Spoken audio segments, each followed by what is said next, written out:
आहात आपल्या हक्काचं चॅनल, आपली बातमी आपलं चॅनल वन भारत। डोंबिवली महानगरपालिका हद्दीतील 27 गावांमध्ये राबवण्यात येत असलेल्या क्लस्टर योजनेविरोधात स्थानिक भूमिपुत्रांमध्ये तीव्र नाराजी निर्माण झाली असून या पार्श्वभूमीवर 27 गाव सर्वपक्षीय संरक्षण हक्क संघर्ष समिती आणि येथील नागरिकांनी आज केडीएमसी मुख्यालयावर धडक दिली।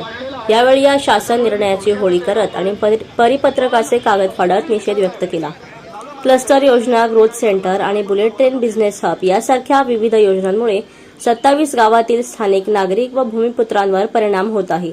27 गावांचा विकास नाही, सुविधा नाही तर मग मालमत्ता कराची सक्ती चालणार नाही, अशी भूमिका यावेळी या नागरिकांनी घेतली। यावेळी मोर्चेकऱ्यांच्या शिष्टमंडळाने केडीएमसीचे अतिरिक्त आयुक्त योगेश गोडसे यांची भेट घेत आपल्या मागण्या मांडल्या।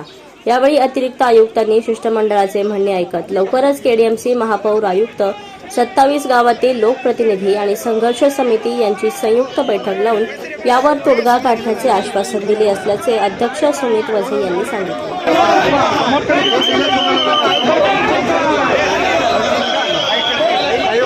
केडीएमसीवर काय मागणी होती आणि काय आश्वासन दिलं? आजच्या सर्वपक्षीय हक्क संरक्षण संघर्ष समितीच्या नेतृत्वात हा मोर्चा झाला आणि आजच्या मोर्चांच्या जे आहेत आमचे आज दोन प्रमुख मागण्या होत्या। दोन प्रमुख विषयांवरती आज आम्ही हा मोर्चा काढलेला आहे। एक विषय असा आहे का जो आमच्या जिव्हाळ्याचा आहे आणि एक विषय असा आहे का जो आमच्या अस्तित्वाचा आहे। जिव्हाळ्याचा विषय म्हणजे जो टॅक्स लावलेला आहे, जो अनाठायी टॅक्स या 27 गावांवर लावलेला आहे। कोणत्याही सुविधा न देता फक्त टॅक्स भरा, सक्ती करा, लोकांची घरं सील करा, पाणी तोडा, हे सगळ्या ज्या तोडक कारवाया चाललेल्या आहेत याच्या विरुद्ध आम्ही आज आंदोलन घेतलेलं आहे। टॅक्स भरला पाहिजे ही आम्ही मानतो, पण आम्हाला सुविधा भेटत नाही कायद्याप्रमाणे, म्हणून आम्ही टॅक्स भरणार नाही, हीच आमची भूमिका आहे। आणि ते आम्हाला सुविधा कशा मिळत नाही, कोणता कायद्याप्रमाणे ते मिळायला पाहिजेत, ही सर्व चर्चा आतमध्ये आमचं जे शिष्टमंडळ गेलं होतं तर आयुक्तांसोबत ती आमची चर्चा झालेली आहे आणि त्यांना देखील ती गोष्ट पटलेली आहे। आणि दुसरा विषय जो म्हणजे क्लस्टरचा विषय असा आहे तर त्यांनी सरसकट आपल्या 27 गावांना झोपडपट्टीची उपमा दिलेली आहे। हे क्लस्टर कुठे होतं, जिथे झोपडपट्टी क्षेत्र आहे तिथे होतं। मग जर 27 गावांमध्ये पूर्ण जर झोपडपट्टीचं आरक्षण हे क्लस्टरचं आरक्षण टाकलेलं आहे म्हणजे त्यांच्याप्रमाणे 27 गावं ही झोपडपट्टी आहे, तर त्यांना आम्ही हेच सिद्ध करून दाखवलं का आम्ही झोपडपट्टीवाले नाही आहोत, आम्ही स्वतः इथले मालक आहोत। या सातबाराचे आम्ही स्वतः प्रायव्हेट जागेचे आम्ही शेतकरी आहोत आणि त्याच्यावरती आमच्या वाडवडिलांनी सगळ्यांनी घरं बांधलेली आहेत आणि ती आमच्या हक्काची घरं आहेत। आणि ही घरं जर या क्लस्टर योजनेच्या नावाखाली आमच्याकडनं घेऊन आमच्या जमिनीला चणे फुटाण्याचे भाव देऊन जर आमच्यावरती अन्याय होत असेल आणि मोठ्या मोठ्या विकासकांचे जर हे सरकार आणि ही प्रशासन जर फायदा करून देत असेल तर त्याचा विरोध हा एकदम जोरदार होणार। आणि काही लोकांना अजून याची जनजागृतीही नव्हती। हा जो GR आहे क्लस्टरचा, याची तारीख जर बघितली तर 2022 सालीचा हा GR निघालेला आहे, म्हणजे अजून जनजागृतीही लोकांमध्ये नाही आहे। तर हा जनजागृती आम्ही 27 गावांमध्ये पूर्ण करणार आणि ही जुलमी जी क्लस्टर योजना आहे ही आम्ही या गावातनं हद्दपार केल्याशिवाय राहणार नाही।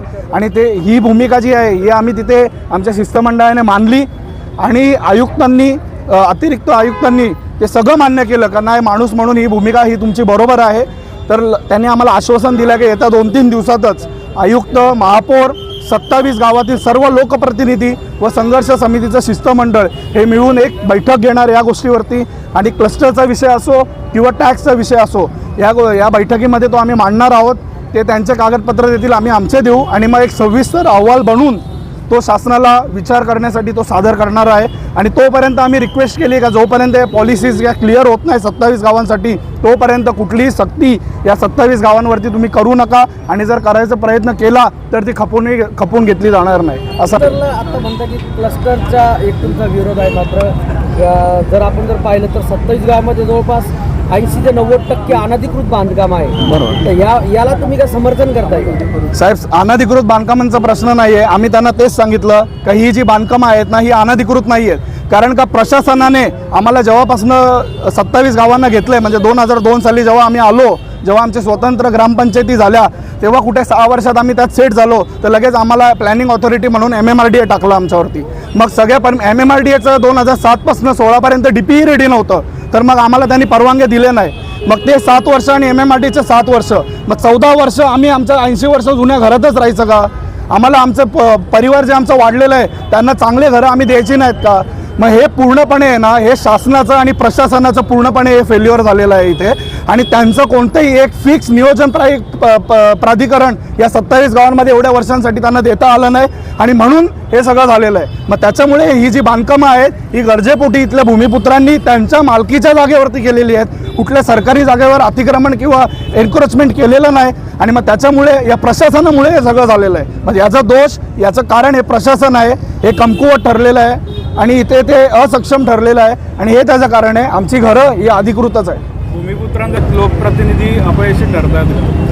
नक्कीच दुर्दैव असं झालेलं आहे का लोकप्रतिनिधी हल्ली पहिल्यासारखे राहिलेले नाहीत. काही राहिलेले आहेत, पण काही जण असे आहेत का ही आमच्या साहेबांची योजना आहे मग ती आम्ही राबवणारच. मग जर मी माझ्या 50,000 लोकांना जर तिथे रिप्रेझेंट करतो मग ते 50,000 लोक रस्त्यावर आले तरी चालतील, पण योजना आमच्या साहेबांची झालीच पाहिजे.